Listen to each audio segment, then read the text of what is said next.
The day Tom Price, the heir to the Price fortune, proposed to me, I was scared to death. I broke up with him on the spot and ran. Then I went back to my old life, selling fried chicken in front of the local elementary school. The kids went wild, shouting, "The fried chicken princess is back." Tom wouldn't give up. He tracked me down at my food stall to corner me. "You'd rather come back here and sell this crappy fried chicken than marry me, is that it?" I nodded. "Yup." He gritted his teeth, furious. "Fine. Then I'll go fund your competition. We'll see how long your little business lasts." After that, Tom started hiring people every day to buy out the other 2 fried chicken stalls on the street at inflated prices, just to give the food away to passersby for free. My stall got deserted. Tom smugly counted the days, waiting for me to go broke and come begging. But there was something he didn't know. The fried chicken prince on the east end of the street was my brother, and the second fried chicken princess on the west end was my sister. The winds of fortune were finally blowing our way. It's been a year since I quit showbiz. I came back to my small hometown and got back in the game, setting up my fried chicken stall again. $6 a pop. Golden and crispy on the outside, juicy and savory on the inside, all brushed with my family's secret sweet and spicy sauce. So good you'd stuff it in your mouth on doomsday and wait for the end with a smile. I set up in the same old spot, right outside the elementary school. On my first day back, I was mobbed. A lot of my old regulars, who were in middle school now, made a special trip just to see me. The kids chattered and laughed in front of my stall, cheering, "The fried chicken princess is back." Soon enough, someone filmed a video of me and posted it online. Somehow, a minor celeb like me ended up trending on X a year after I'd left the industry. Some people praised me for being down to earth and bravely pursuing the life I wanted. Others accused me of putting on a show, just trying to stir up hype. And then there were the theories that my rich benefactor had dumped me, and I was forced to change careers because I couldn't make it in Hollywood anymore. Where there's buzz, there's traffic. A bunch of influencers made special trips to our little town just to film me. So when Tom showed up in front of me, I wasn't surprised. I just treated him like any other customer and asked, "How many?" "All of them." I gave him a friendly warning. "I've still got 50 left. You won't be able to eat all that." I said, "All of them." I didn't argue. "That'll be 300. Since we know each other, I can give you a 1% discount." "Don't bother." Tom tossed a check on my counter. I snuck a peek. $1 million. Goddamn rich people.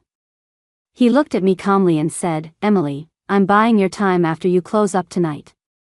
Just an hour. Don't say no." With a big spender buying me out, I closed up shop before it even got dark. Our town is small and remote, surrounded by mountains on 3 sides. No luxury stores, no big malls, none of that. I picked the most expensive restaurant in town. But its decor wasn't even as nice as the convenience store near Tom's mansion. I hadn't seen him in a year. He seemed a little thinner, which made his delicate features look even sharper and more intense. The heat was on inside. He was just wearing a white shirt, sleeves casually rolled up. Maybe because it was just the 2 of us, Tom dropped the polite act from the afternoon. He immediately demanded, "Emily, you'd rather run back to this godforsaken place to sell your crappy fried chicken than marry me, is that it?" "Yes." I nodded. No further explanation. I'd already explained everything when we broke up a year ago. That day, Tom had planned to propose. But for someone who loved money as much as I did, the moment I saw that massive diamond ring, I immediately ended things.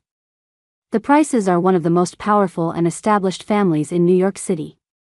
And Tom, their only son, had been treated like a prince his whole life, proud, successful, always getting his way. This was a man who had never been humbled, yet he dropped his pride and his dignity, knelt down, and grabbed my legs, crying as he begged me to explain. "Why? Emily, you have to give me a reason." I only said 4 words. "I'm not in your league." Tom didn't believe me. That's just an excuse. Marriage is just a piece of paper. As long as you're willing to marry me, you don't have to worry about anything else. I'll handle it. I laughed at his naivety. For normal people, maybe love is all you need to get married. But for someone like Tom? Impossible. I had a million farewells stored up inside me, but I couldn't get a single word out. Because I knew Tom wouldn't understand, and he didn't want to listen. He gripped my shoulders tightly. His eyes were bloodshot. Emily, I just want to know if you still love me. As long as you love me, I don't care who tries to stop us. I won't back down an inch. I turned my back to him, my voice calm. Tom, I don't love you anymore. Let me go. A year later, facing Tom again, my answer was the same. I stopped loving you a long time ago. What's the point of making a scene, Mr. Price? Hearing those words, Tom looked like he was about to grind his teeth to dust. Emily, say that again. I was lying. But as much as I loved Tom, I loved myself more. I loved my right to choose, a life of freedom, the taste of independence. I wouldn't trade it for anything. So I didn't change my mind. I looked Tom straight in the eye. I said, I stopped love. The rest of my words were swallowed by his sudden kiss. He kissed me so fiercely. Like a drowning man breaking the surface, desperate for his first breath of air. I clutched his sleeves tightly, and when my senses finally returned, I pushed him away hard. Tom touched his lip with his fingers. Seeing the specks of blood, his eyes filled with hurt. Emily, you bit me. I was getting angry. If you try anything like that again, Mr. Price, I'm calling the cops. Fine. You've got guts. Tom was livid. Then I'll go fund your competition and see how long your little business can last. One day, you'll come crying back to me. He stormed out the door. $1 million for 10 minutes of my time. And a table full of paid-for food left behind. I called my brother and sister to come eat. While they were chowing down, I gave them their instructions. Starting tomorrow, don't worry about customer demand. Just make as much fried chicken as you possibly can. My brother and sister looked up at the same time, their eyes wide and innocent. Why, sis? I smirked. A cash cow is coming to make us rich. There are 3 fried chicken stalls on our street. The other 2 are run by my brother and sister. The legendary Fried Chicken Prince and Second Fried Chicken Princess. Everyone in Havenwood knew. Everyone except Tom. He started sending people to buy out all the chicken from the other 2 stalls and give it away to people on the street for free. Maybe it was a spending habit unique to the ultra-rich. The chicken sold for 6 apiece. Tom wasn't satisfied. He insisted on adding 2 zeros to the price. As if only that figure could match his distinguished status. We made a ton of money, so we were happy. The kids got free fried chicken, so they were happy. And Tom, thinking his plan to force me back to him was working, was even happier. And so, a perfect win-win-win situation was achieved. That evening, my brother was cleaning up the stall while my sister and I sat on the couch, calculating our profits. The TV was on. The entertainment news segment started. Sources say the wedding date for the Price heir and the daughter of the Song family will be set soon. The corporate marriage is all but a done deal. I didn't even look up. I just kept tapping on the calculator. Until my sister poked me. Sis, you've tried to subtract 500 from 1,000 like 12 times now. Still haven't figured it out? I realized I'd zoned out. I was annoyed with myself. So pathetic. What was there to be heartbroken about? I already knew this was coming. Last month, Sophia Song came to see me. She told me she and Tom were getting married soon. Congratulations. I was busy frying chicken. A drop of hot oil splattered on my hand, something I was totally used to, but for some reason, my nose started to sting. Emily, I know you and Tom were truly in love, but at our level, love is the most useless thing there is. The title of Mrs. Price is a position only I can hold, and hold securely. He's been fighting with his family over you for more than a year. Emily, you're not stupid. You have to know that if he keeps this up, the Prices won't abandon their son. They'll just get rid of you. Sophia was exactly what I pictured when I thought of a high society heiress. Elegant, beautiful, and extremely intelligent and rational. I used to hate her condescending attitude. Every time she looked at me, it was like she was examining a silly, clueless little pet. After leaving Tom, I actually started to admire her a little. Miss Song, Tom and I have already broken up. I'm not interested in his affairs. You came all this way. Let me fry you a chicken cutlet on the house. Sophia lifted her chin, her face a mask of pride. I don't eat street food. That's a shame, I said. It's really good, I promise. Sophia bit her lip, then reluctantly squeezed out a few words. I guess I could have one bite. I learned the craft from my dad as a kid. I've fried enough chicken to circle Havenwood. But that one piece of chicken, that day?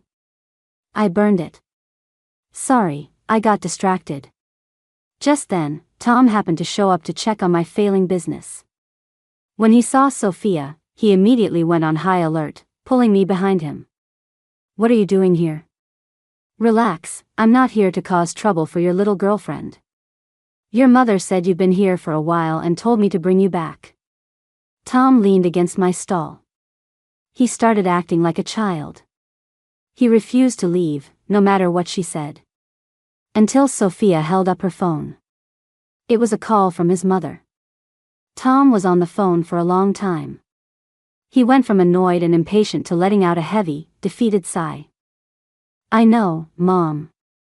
Stop threatening me with money, like I can't survive without the family. He turned to me. Emily, wait for me. I'll be back soon. Then he left with Sophia. And he didn't come back for a long, long time. Honestly, a part of me thought about it at that moment. What if Tom hadn't listened to his family? What if he'd stood his ground and chosen to stay in Havenwood, by my side? Just once. Maybe my heart would have wavered, just a little. But it was no use. He didn't turn back. And thank God for that. I never wavered either. As the video of me selling fried chicken blew up online, tourism in all of Havenwood saw a noticeable boost. The local tourism board arranged for a local food blogger to shoot a video with me. The shoot went smoothly. In the behind-the-scenes segment at the end, the blogger, Jenna, and I were just chatting when she casually said, You know, Emily, we've actually met before. I couldn't remember for the life of me and didn't think much of it. Until the video went viral. That one sentence caught the attention of a lot of netizens. Jenna had 2 social media accounts, a main one for food reviews and a smaller one for travel vlogs. The smaller account never took off, and she'd stopped updating it a long time ago. But her followers dug up an old video from that account. The destination was a mountain near our city. In the footage, 2 young women had just reached the halfway point when they were stopped by a man dressed as a monk. The man said to one of the women, You seem troubled, benefactor. I can read your fortune for you. Just $200, and it's very accurate. The other woman was wary and whispered, Sis, it's a scam. Let's just go. Plenty of people in the area had already exposed these scams. But even though the woman knew, she didn't leave. Or maybe, she was just holding on to a sliver of hope. Master, can you tell me about the fate of 2 people? Of course. The monk pinched his fingers together. Benefactor, please tell me your loved one's date of birth.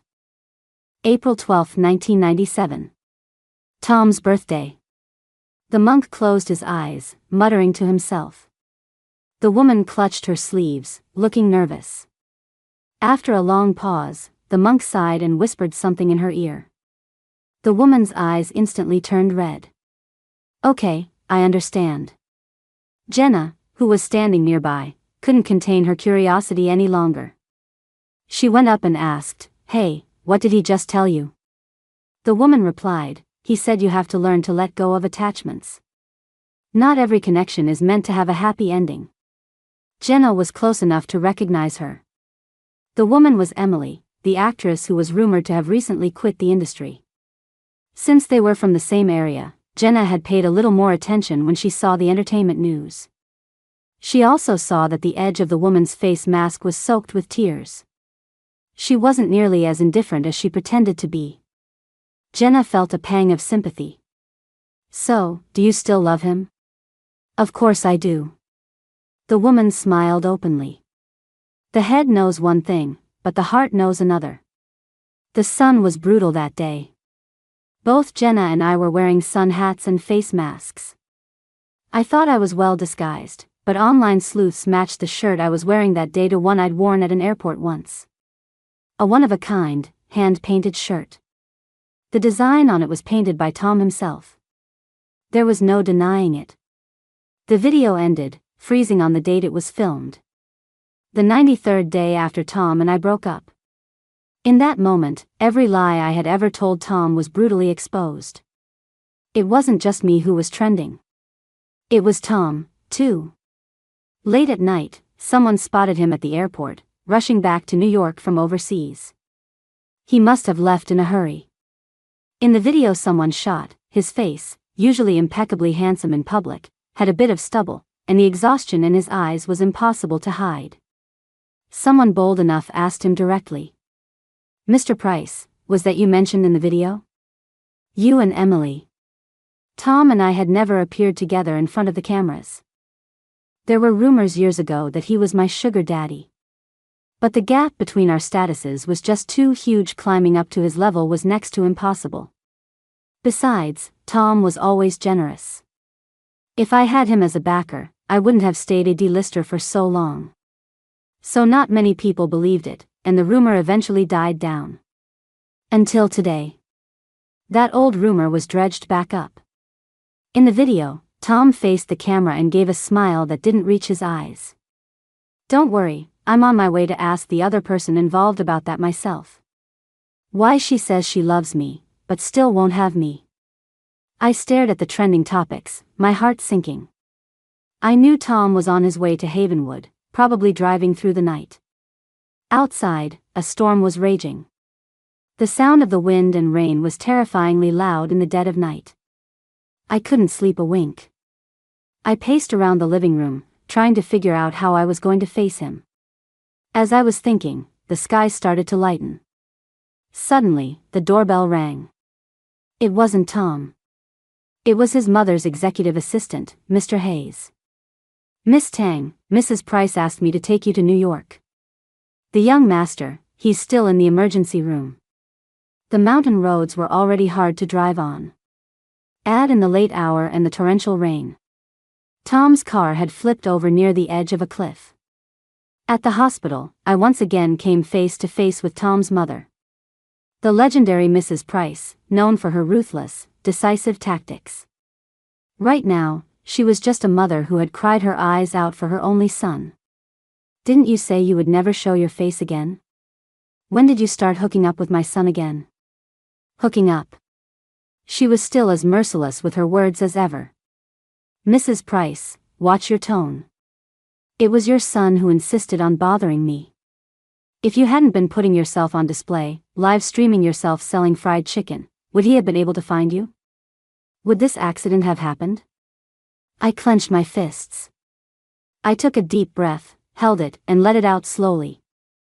I'd heard worse things from her before. Back then, all I wanted was to marry Tom, so when I faced his mother, all I could do was be submissive and try to please her. She could call me trashy, and I would have to stand there and smile. But now, I didn't even want Tom anymore. In my eyes, his mother was a nobody. So I couldn't be bothered to deal with her. I turned to leave. "Emily." Seeing me about to walk away, Mrs. Price panicked. "Tom has been calling your name in his sleep. He wants to see you. You have to stay with him." "Why should I?" I hated it when they ordered me around. Mr. Hayes blocked my path, politely pushing up his glasses.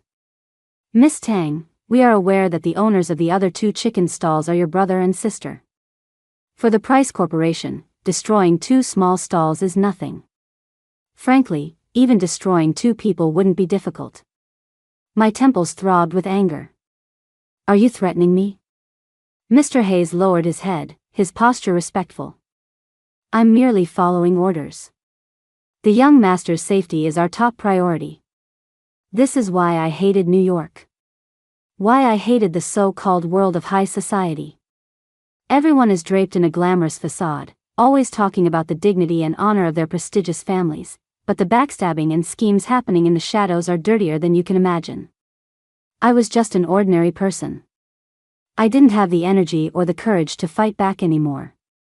I could only stay in New York for the time being.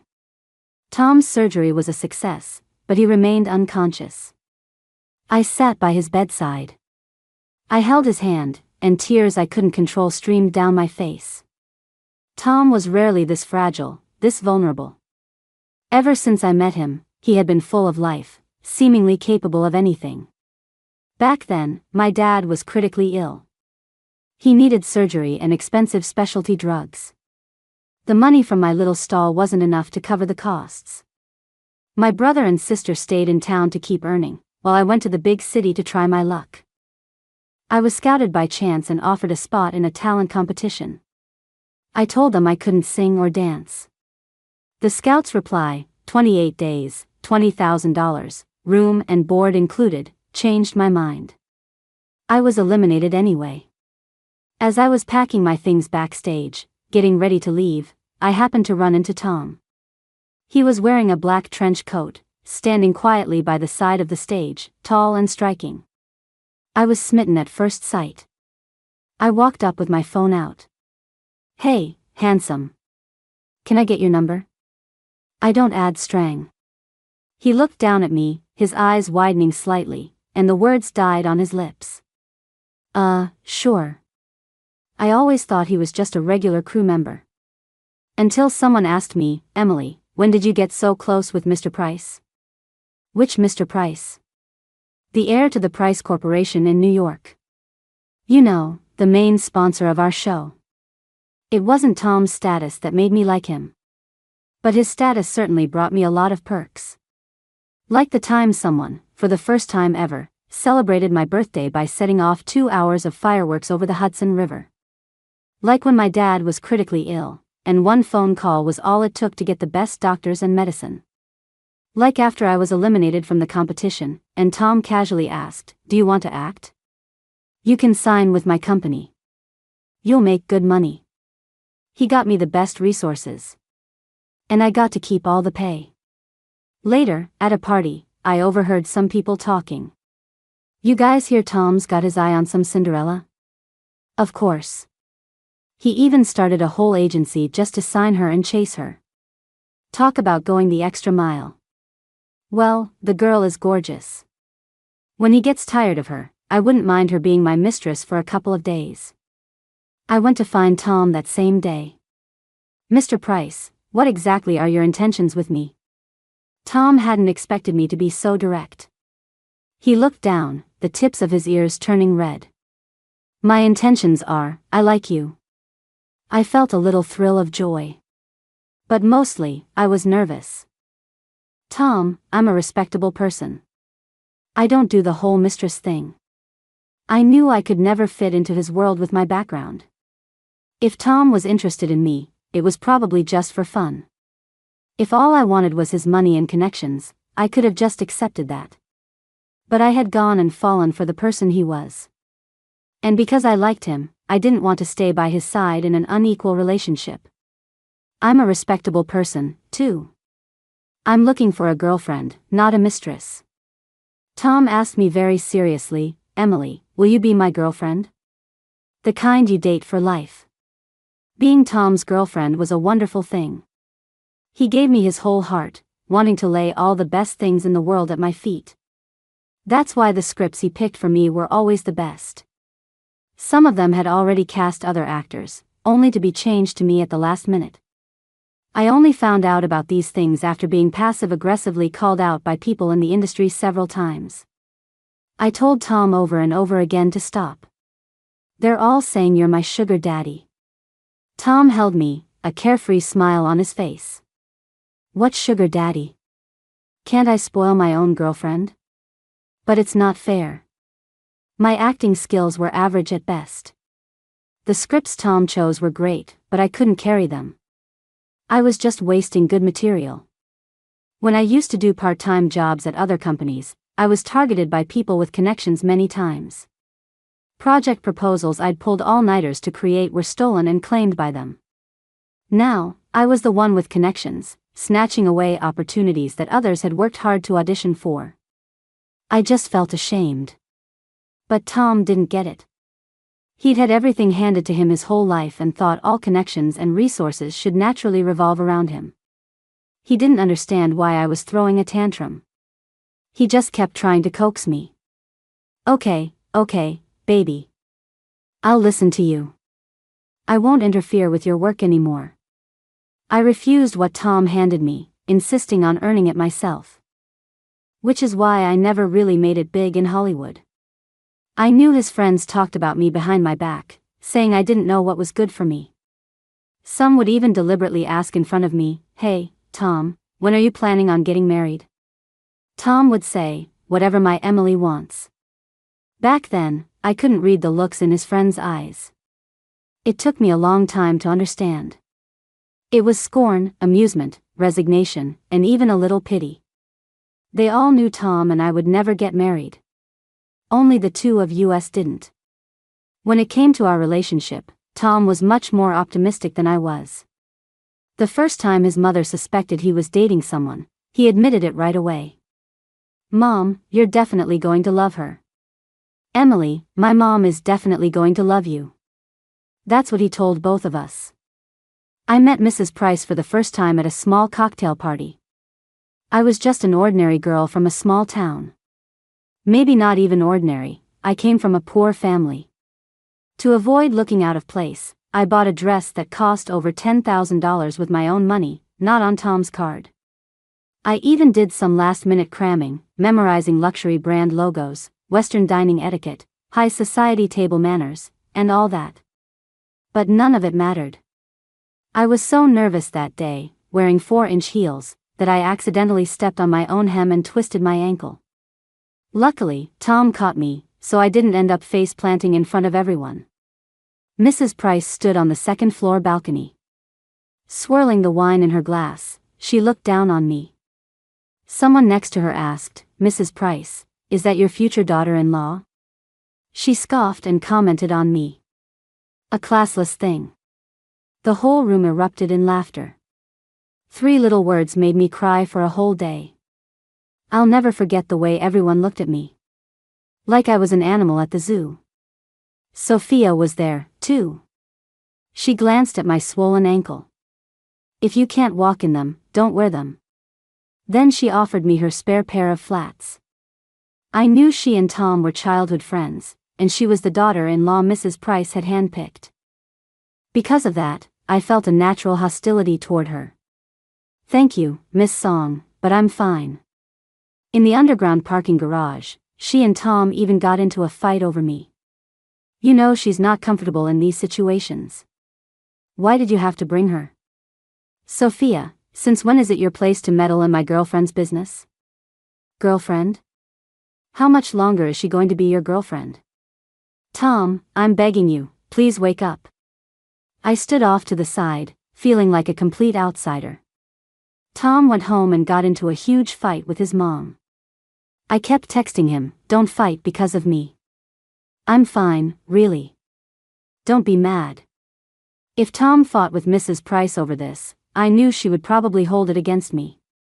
I couldn't afford to get on her bad side. A few days later, Tom moved out to live with me. "Emily, don't be afraid.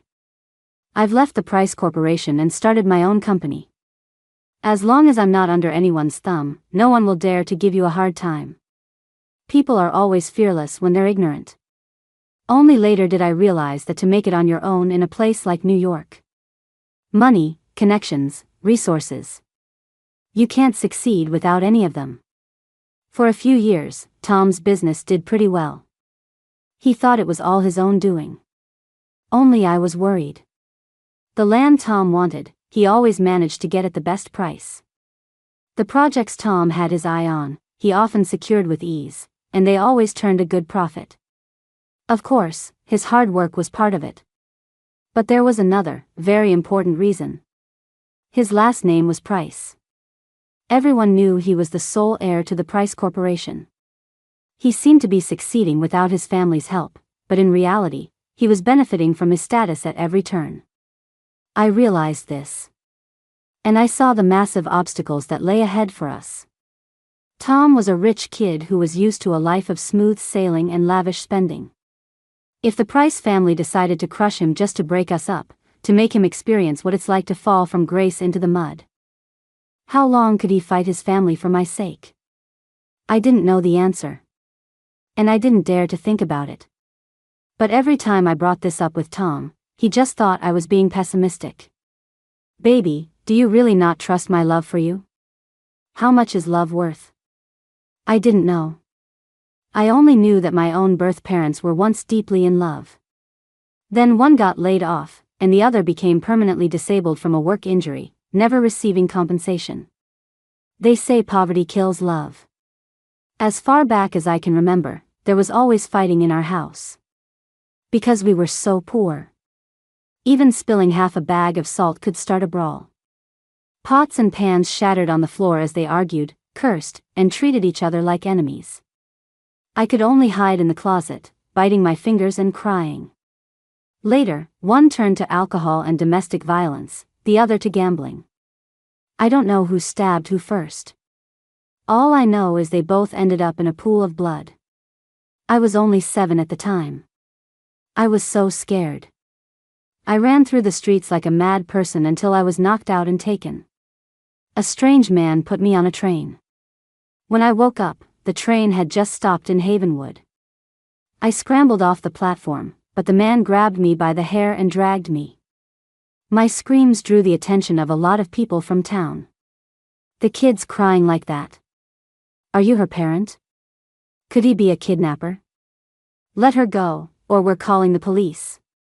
A small, skinny man with a hunched back was the first to rush out and save me. He would later become my dad. So you see, even ordinary people like us can't handle such a drastic fall from grace. Let alone someone like Tom. I didn't want to end up in a future where, if things got tough, we'd be at each other's throats, blaming one another, saying, if it weren't for you dragging me down, I wouldn't be in this mess today. So I took the initiative and asked to meet with Mrs. Price again. I was naive enough to think that if I was sincere enough, she would change her mind about me. And that the future for Tom and me would be free of obstacles. It was Mrs. Price's birthday. She didn't like big parties, so she only invited a few close friends and family to her home. I thought long and hard about what gift to get her. Mrs. Price was so wealthy that something expensive wouldn't impress her. I had to appeal to her interests. I learned that she also came from a humble background and had worked her way up to become a renowned opera singer. Later, she fell in love with Tom's father, and the Price family required her to give up her career to be a dedicated wife and mother. I had watched videos of Mrs. Price performing in her youth. So vibrant, so radiant. She must have loved her career very much. So I had a custom opera costume made for her. That evening, Mrs. Price called me into a room alone. This is thoughtful. Hearing those 2 words, I was so happy I could have flown. Then her tone shifted. But I still won't agree to you and Tom being together. I wouldn't give up. I wanted to fight for myself one last time. Mrs. Price, I know the Price family doesn't want a daughter-in-law who's in the entertainment industry. I never liked acting anyway, and Tom and I have already discussed it. I can quit and do something else. I can't change where I came from, but I will work hard to learn and improve myself. I won't bring shame to the Price family, and I won't hold Tom back. Mrs. Price sat serenely on the sofa, sipping her tea. At my words, she smirked, laughing at my naivety. First, Tom is my only son, the sole heir to the Price fortune. I must choose a wife for him who is his equal. Can your individual efforts compare to generations of a wealthy family's accumulation? Second, marriages between powerful families involve the exchange of resources and connections to maximize mutual benefit. And you? What can you bring to Tom and the Price family? Little girl, don't be foolish. You can't marry into our family. That's a fact. Her words were brutally honest and humiliating. I was mortified. Besides, even if I didn't stand in your way, you two wouldn't last. Why? Mrs. Price said, because the gap between you two is too big. The differences in your upbringing and ways of thinking will eventually create conflicts you can never resolve. You will never understand him, and he will never understand you. At the time, I didn't get it at all. I even boldly asked, how are you and Mr. Price back then any different from me and Tom now? Aren't you two very happy? Very happy? Mrs. Price laughed. She laughed so hard the teacup in her hand trembled. She looked up, her gaze falling on the opera costume on the table, her eyes filled with sorrow. Forget it. You should go. I don't want to waste my breath on you. Tom asked me what I talked about with his mom. I didn't tell him the truth. Your mom doesn't like me acting. She wants me to find a different job. Great. You never liked acting anyway. It's the perfect time for a break. Besides, I'm here to support you. I suddenly looked up at Tom. I want to go back to selling fried chicken. It was the trade my dad passed down to me. I was better at it than my brother and sister. Tom paused, then laughed. Sure. My woman can do whatever she wants. I thought he was genuinely supportive. So I kept telling myself, don't overthink it. See? Tom is so accepting of you. He really loves you. Tom's parents' wedding anniversary was coming up. He dragged me along to pick out a gift. Along the way, he told me stories about his parents' long and loving marriage. See, Emily? My parents had a big gap in their status too, but they're still so happy. So you have to have faith in us, okay? A flood of images flashed through my mind. Mrs. Price's question that evening. Her laugh. The look of sorrow and regret in her eyes as she glanced at the opera costume. Is Mrs. Price really happy? Of course, Tom said with certainty. Married into a wealthy family, a harmonious marriage, a loving son, so many people envy my mom's good fortune. I used to think so too. Until one day, I went with a friend from the industry to see a psychiatrist. It was a very expensive private hospital. In the hallway, I saw Mrs. Price. Having been around my friend for so long, I could tell from a single glance during an episode that Mrs. Price was suffering from depression. It was already manifesting physically. Her arm was trembling uncontrollably. She left with a lot of prescriptions, which Mr. Hayes helped carry. It was a bit warm in the hospital, and Mrs. Price subconsciously rolled up her sleeve, revealing a dense network of scars. In that moment, I felt like someone had their hands around my throat. I couldn't speak. To be that sick, it wasn't something that had happened overnight. She was forced to give up the career she was so proud of, transforming from Chinrong, the celebrated national opera star, into the nameless Mrs. Price. Everyone said she was ruthless and iron-fisted, but that was only because her background didn't command respect. To establish herself and gain authority in that circle, she had to force herself to become the person she was today. She wasn't happy. Not at all. Even I, an outsider, could see it. But her husband and her son had no idea. I went home and didn't sleep a wink that night. Maybe that was the day my heart started to have second thoughts. But I didn't want to admit it. I didn't want to be a deserter in our relationship. I desperately tried to find a sense of security in Tom. To prove to myself that I wouldn't end up like his mother. At the same time, Tom's business was hitting a rough patch. The Price family just had to put in a word with his partners and distributors, telling them not to give Tom any special treatment, and it was enough to send his business into a tailspin. Two impulsive, stressed-out hearts clashing together were bound to cause turbulence. Tom had a lot of parties with his friends. In the past, I didn't like going, and he never said a word about it. He would just whine and cuddle up to me. If you're not going, baby, then I'm not going either. What's there to talk about with them? I'd rather just spend time with you. But my repeated absences, and the subtle complaints from his friends, had built up resentment in Tom's heart. One time, when I declined another invitation, Tom finally snapped. Why are you always so antisocial? People invite you over and over, and you won't even grace them with your presence. You really think you're a big shot? I flared up instantly. Tom, those are your friends, not mine. I have no obligation to suck up to them. When they invited me, I'd go 2 or 3 times out of 10. That group of rich kids loved to show off their expensive things in front of me. And they'd always end with, haven't tried this before, have you, sis-in-law? Haven't seen one of these, have you, sis-in-law? When they talked about certain brands, they'd even make a point of showing me the logo and a description. Just so you can follow our conversation, sis-in-law. I grew up in the mud. I'd endured enough condescension and cold shoulders to instantly detect the subtle malice in people. But Tom thought I was being too sensitive. You're my girlfriend. What do they have to gain by targeting you? So I didn't bother arguing with him. I just wanted to stay as far away from those people as possible. One time, Tom was heading to another party. I knew he was calling to ask me to go with him. So I deliberately didn't answer. I was busy at home, trying to perfect my dad's secret fried chicken sauce recipe. 2 hours later, Tom came back, fuming. I tried to calm him down by offering him a freshly fried piece of chicken. Try it, it's delicious. I bet I could make a fortune selling this. I could even support you then, you know. But Tom's face was dark as he knocked the plate out of my hand. Sell fried chicken? The wife of the Price heir, out selling that junk? If word got out, we'd be a laughingstock. Tom apologized to me for a long time. He said he spoke without thinking, that he was just angry.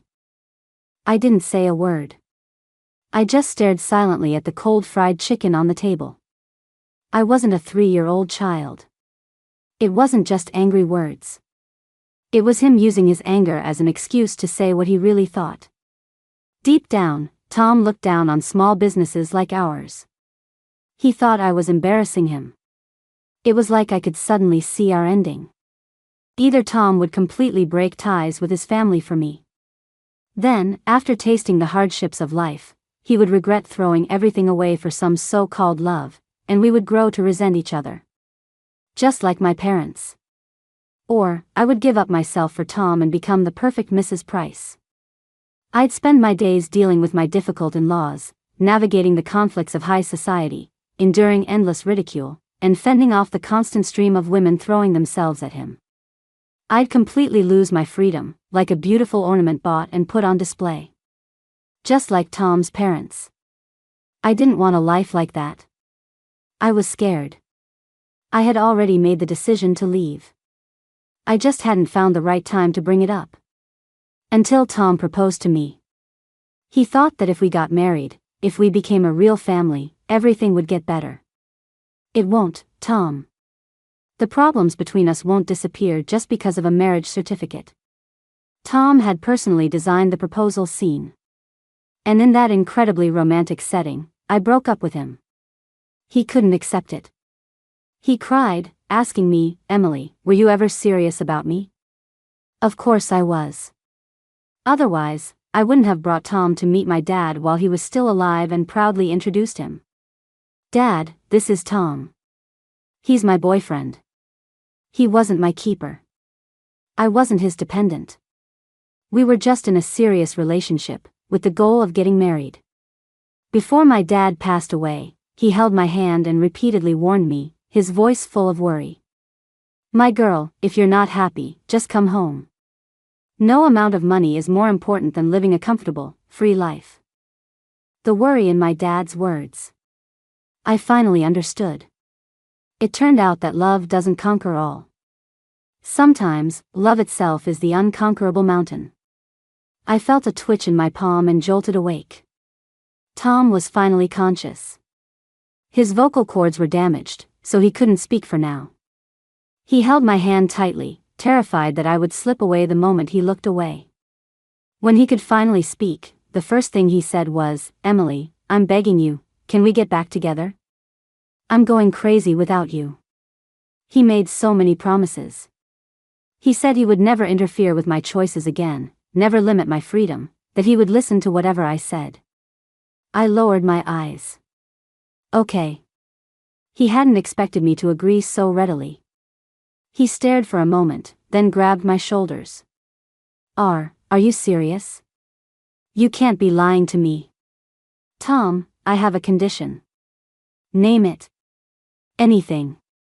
I looked toward the hospital room door. Through the glass, Mrs. Price gave me a slight nod. I spoke calmly, "Tom, I want to make a bet with you. If, within 1 year, you can completely break away from the Price Corporation and establish yourself in New York on your own, we'll get married. But if you lose, you can never come looking for me again." Tom agreed without a moment's hesitation. After he fell asleep, Mrs. Price came to see me. She had originally thought I would never let go of the Price family's influence. That I was just playing hard to get. Now, seeing how obediently I was cooperating, she was very pleased, and her attitude toward me softened considerably. "Emily, as a reward, I can grant you one wish." This was the plan we had come up with. Tom was stubborn. The more people tried to stop him, the more he felt this relationship was precious, and he became addicted to the feeling of fighting the world for love. Giving him hope, letting him try and fail on his own, was the only way to make him accept defeat gracefully. As for the wish, I had already thought of it. "Mrs. Price, I heard the Price Corporation is planning to build a new tourist resort. Would you consider our town, Havenwood? Havenwood is beautiful, with mountains and rivers, perfect for developing tourism. It's just too poor. The town's infrastructure is a mess. Many roads aren't even paved, and everything floods when it rains. We needed a chance, an investment." From my return to Havenwood to sell fried chicken, to filming videos and posting them online, to collaborating with a well-known local blogger. It was all part of my plan. To use my own fame to generate buzz and get more people to see this beautiful little town. Havenwood saved me and raised me. I had to do something for it. Tom was very busy that year. We mostly just video chatted. He still sent people to buy out my brother and sister's chicken stalls. I finally couldn't take it anymore and told him, "You know all that money you're spending is going right into my pocket, right?" Tom laughed out loud. "Silly, I've known for a long time those were your family's stalls. Why do you think I was paying $600 for a $6 piece of chicken? Did you really think I had that much money to burn? I was just worried you weren't doing well, and I wanted to send you some more money. Most of that money, I donated to the orphanage in Havenwood." The director was so grateful he nearly knelt before me. Their children could finally have meat, eggs, and milk every day. I thought to myself, if you do good deeds, you probably earn good karma. I went back to the temple on the mountain near Havenwood to make a wish. The money was Tom's, so please give all the good karma to him. Please, watch over Tom and grant him health, peace, and success in everything he does. Putting aside all the arguments and conflicts, Tom was the most amazing person I had ever met in my life. He gave me 7 dreamlike years, gave me the affection I craved most, and even extended my father's life by 5 years when he had late-stage liver cancer, ensuring he had the most advanced treatments and suffered far less. I crawled out of the mud and walked with him through the bright, dazzling world for a while.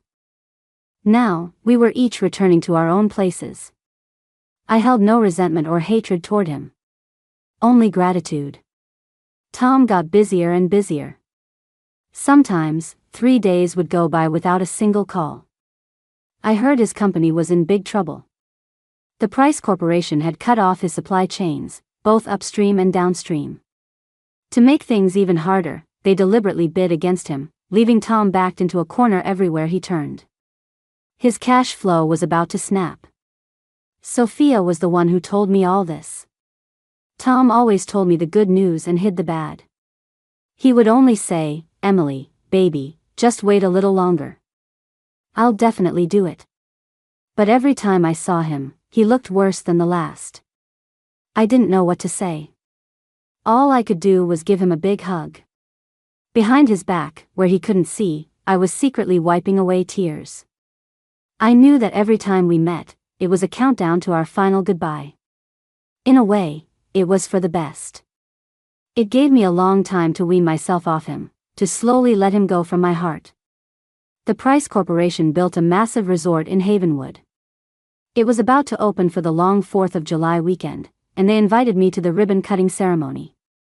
To my surprise, Sophia came too. And she brought a huge business deal with her. Our town of Havenwood is famous for its lemons, and the Song family happened to own a chain of tea shops. From now on, they would source their lemons from our town. We would never have to worry about unsold inventory again. Miss Song, how can I ever thank you? How about I fry you a chicken cutlet? Sophia tilted her head. She remembered the burnt piece of chicken from last time. She pouted and refused. Well, is there anything you want? Maybe I could treat you to. Sophia suddenly stepped forward and hugged me. I'm planning to go abroad. I had heard that the marriage alliance between the Song and Price families was off. Not postponed. Completely cancelled. Tom said he would rather die than marry me. Well, I don't want to marry him either. Ugh, what a jerk. It was rare to hear such words from the prim and proper Miss Song. I burst out laughing. Emily, I've grown up seeing people kiss up and step on others, acting one way to your face and another behind your back. But you're not like them. I genuinely want to be friends with you. She said I had inspired her, that she didn't want to be a loveless pawn in a corporate marriage anymore. She was about to go to Germany for her master's degree. To fulfill the scientific research dream she had put on hold. That's wonderful. I wish you all the best. When you get back, come find me anytime. It was the first time I had ever seen Sophia smile. I realized she had 2 little canine teeth that showed when she did. Emily, no wonder Tom likes you so much. That lucky bastard. Sophia pressed her cheek against mine. She smelled so nice. And my heart felt warm. It was so good. No conflicts, no catfights. We could both just be the best versions of ourselves. The year was up. My fried chicken stall had turned into a town-wide chain, with over a dozen locations. I wanted to come up with a nice name for the chain. So I created a verified account on social media and posted, asking for suggestions. The comments section was flooded with a unanimous response: all hail the Fried Chicken Princess. Fine. The chain would be called the Fried Chicken Princess. Our live streaming channel had consistently high traffic online, attracting a lot of viewers. We capitalized on the holiday rushes, and with the timely development of the resort, Havenwood's revenue soared. Those long-stalled urban infrastructure projects were finally back on the agenda. I was invited to speak at the Havenwood Culture and Tourism Symposium. I was the first to give a speech. Someone asked, Ms. Tang, what would you say is the secret to your success today? I only had one answer: passion. Passion for my hometown, passion for life, passion for every piece of chicken I've ever fried. Passion is a never-ending fuel. After the symposium, I ran right into Tom. It had been 43 days since we last saw each other. He looked so much more haggard. He lowered his eyes, unable to look at me, not knowing what to say. I grabbed his sleeve. You've lost weight. Let's go get something to eat first.